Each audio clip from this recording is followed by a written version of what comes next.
6 minutes, and I would congratulate the other recipients, but I don't want to waste my time on my 6-minute speech. And Deborah, thanks so much. You guys have been great tonight. The recipients have been great. I've had a clock on every one of you. I've been very impressed. Let me tell you my story, and it'll be short and sweet. I grew up in Kansas City, Kansas, Wyandotte High School, largest high school in the state. I get a letter at the high school in the spring, 1966. I opened it up. It's from Fort Hays State. Never heard of it. And it was from a guy named Wayne McConnell, and it said, "Congratulations for all the awards you received during your football season." Guess what? I didn't receive any award in my football season. If Bob Lowen were here tonight, I'm sure he would claim that it was obviously a form letter. And so I was getting ready to throw it in the wastebasket. I was in study hall. That was my favorite class. And I looked in the roster, one of the programs. And I'm looking through all these towns that I'd never heard of. Remember, I was from Kansas City. There's only one city in Kansas, I thought. Maxville, Kansas, Tim Zwink, 137 pounds. I weighed 140 pounds. I calculated I could play college football. True story. Filled out the application. The reason I got that letter, Stanley V. Dalton, the registrar. Many of you remember Stan. His son married my cousin, Janine Dalton.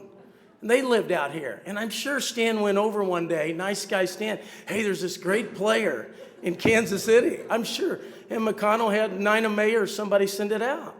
So I came to Hays. I hadn't been west of Topeka. In 1966, I came out. The highway ended at Russell. I came in the old highway, Dirty Dan's, a bunch of tires and oil fields, and it just was not. Turned right on Vine Street. Came up 27th, went by my cousin's house on Hillcrest and dumped my suitcase. They didn't have MapQuest in those days, but she told me go up to the Hall Street and turn left, and you can't miss it.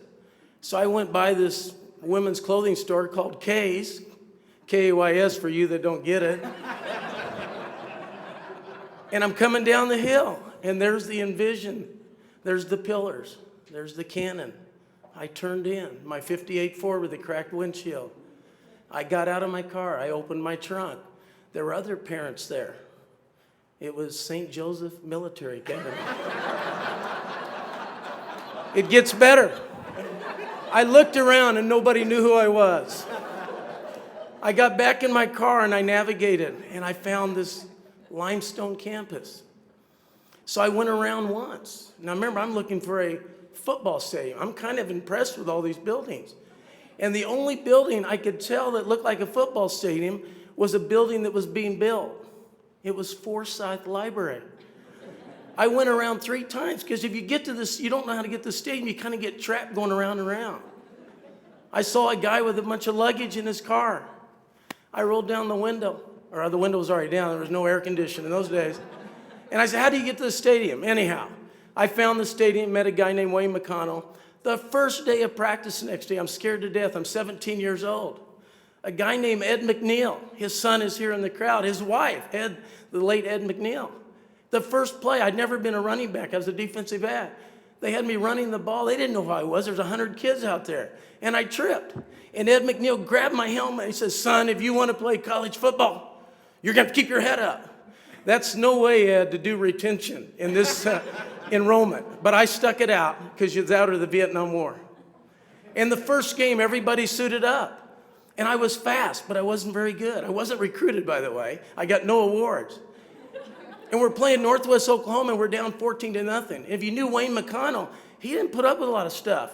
So he put in the second team in the last 6 minutes of the game, and I'm on the punt coverage. I go in, first play ever. I run all the way down. The guy fumbles a ball on the 1-yard line. All I have to do is pick it up. I jump on it, but I can't get my arms around it, and it squibbles down between my legs, and everybody piles on me. And guess what? They gave me the recovery. We recovered it. We scored the next play. KAYS TV, there's only one show on. It was the coach's show. Wayne McConnell's on. He is so mad at the seniors. He started 7 freshmen the next week up to Kearney, Nebraska. I'd never heard of Kearney, Nebraska. Steve Sear, I'm going to see Sunday, went to Luray High School, smallest high school in the state, 8-man football. And I'm from Wyandotte High School. We beat Kearney. We beat Emporia. We won 6 games in a row. We won the conference first time in 40 years. You don't think I'm glad to be back? You don't think I owe Fort Hays State something? Wow. And guess what? I loved it so much here, I wanted to come back. And by the way, I started the first sports management program here. Ed doesn't know this. I did concessions at Sheridan Coliseum, where you put ice and carry Kate Saran, paid me $4. I did the ice. And the only problem with that, if you pour the ice too soon and there's a couple timeouts, the ice dilutes and it waters down the Pepsi. Boy, I learned a lot about consumer in those days. Alex Francis, I watered the cinder track in my work-study program. And I also was equipment manager, and I helped Ed McNeil.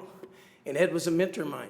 3 years later, I was determined to come back to Fort Hays, and I got hired by Russ Bogue for 1 semester, 24 years old, teaching physiology, exercise, kinesiology, adaptive PE, elements of health, golf. I'd never played golf in my life. Track. I'd never run track in my life. And, of course, assistant football coach. I was on top of the world. And the guy I replaced for 1 semester never came back. And so now I get my doctorate. I am the happiest person in the world. And guess who kicked me out of here? I applied for the department chairman job, and Ed McNeil, I loved Ed. Ed said, boy, you did a good job in that interview. The only problem is you're from here and everybody knows you. He basically said, if you want to move up, you got to move out. So I went to University of Missouri 5 years, and that's where Ed and I knew each other. But I go back to mentors that a lot of you mentioned. Wayne McConnell was a tough cookie. If you didn't go to class or you didn't suit up for practice, you weren't on the training table. And so I went to Missouri and I came up with a philosophy, never miss, never fail. You don't go to class, you shouldn't be playing. And I got the Missouri Tigers and we led the Big 8 in graduation rates. Then I wanted to be an athletic director. And I went to Southern Illinois University, Edwardsville.